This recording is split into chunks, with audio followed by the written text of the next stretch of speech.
And joining me now on set is Louay Safi. He is a member of the Syrian opposition. And let me be a little more specific than that. You are a member of the newly formed National Council.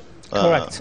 So it's great to talk to you. I'm wondering what your sense is from talking to the members of the council, from talking to the people inside Syria, outside of Syria, as to whether or not the death of Muammar Gaddafi is bolstering the opposition, the demonstrators inside the country. Absolutely. You know, what happened in Libya has given the people in Syria more hope that revolutions will succeed, not only in Tunisia and Egypt, now Libya.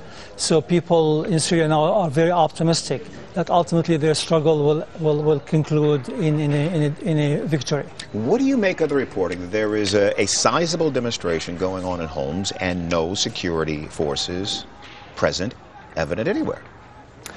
Well, Homs has been the center of the revolution in Syria. Daraa, Homs. Right. Of course, Homs is much larger than Daraa.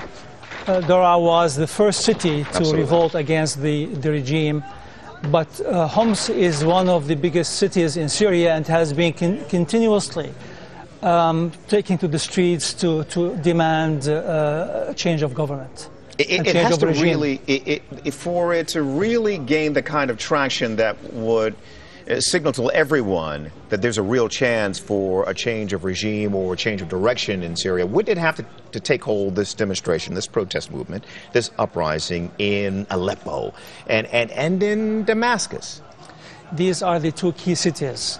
Now, these are by far the largest cities.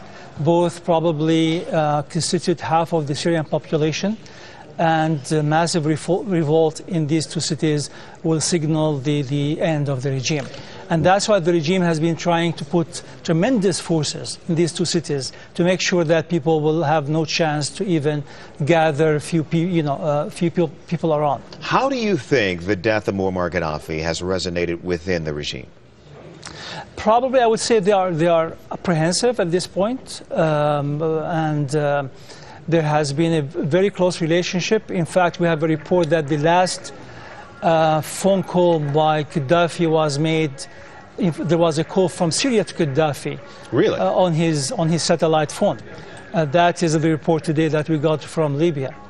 Do you know anything about the call, or we have no clue as who was speaking, but we know for a while that there has been a lot of cooperation between the Syrian and Libyan regime.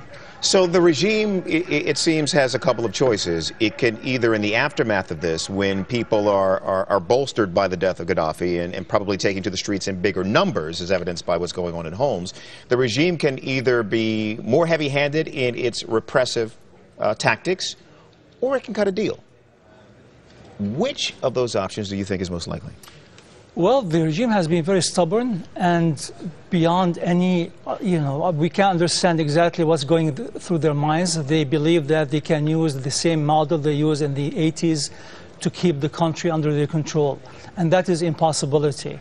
I guess there is no one probably around the president at this moment that is talking reason to him. He has been surrounded by security chiefs who keep talking about security solution. And that is really deepening the hole for the whole regime. The National Council, are you making progress? Are you getting to a place where you feel relatively confident that if there was a big change in the regime, that the National Council would be able to move forward? Absolutely. Now the whole country is behind the council.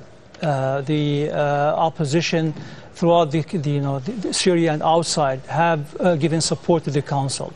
And that means that the entire community now can move on together, and there is a lot of organization taking place at this point, and soon the council will be able to put a good strategy to deal with the regime. Mr. Safi, it's great to speak to you. As always, Louay Safi is a member of the newly formed National Council in Syria. My pleasure. Thank you for your time.